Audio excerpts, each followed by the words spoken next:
If somebody breaks into your home, you should be able to call police and have them kicked out, right? Well, that's not always the case, and it is a lesson a local landlord is learning the hard way. I-Team reporter Sophie Bates is live with the story right now. Sophie. Yeah, Diane, this house behind me on Oakland is where people are allegedly squatting. I spoke with the homeowner, Jeff Savage. He says he owns about 500 properties in the area and has never had anything like this happen before. But now that it has, he's asking lawmakers to make sure it doesn't happen again.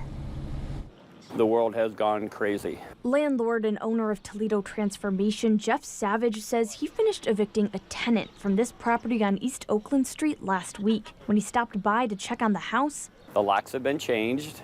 I looked in the front window and the place was full of people. he called Toledo police. They came out and talked to the people inside the house, came out to talk to me and told me that the people inside the house were considered squatters, and I basically had no rights to my property that I own. I tried talking to the people inside and saw 3 children and an adult woman. I just wanted to come talk to you and see kind of what the situation is. She didn't want to talk. Regardless of who's living inside, Savage says he'll now have to go through the eviction process to reclaim his property. I've got to go through the whole legal process all over again, so it may be another 30, 45 days before I get my house back. It is crazy.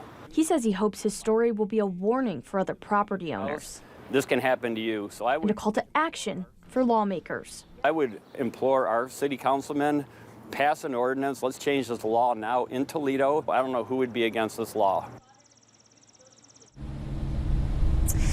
Now, it's unlikely but not impossible that a squatter could move into your home when you're on a vacation or something along those lines.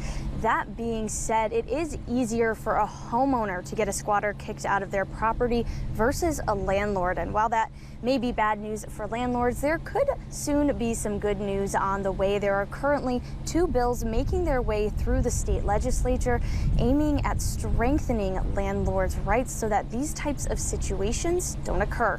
Christian?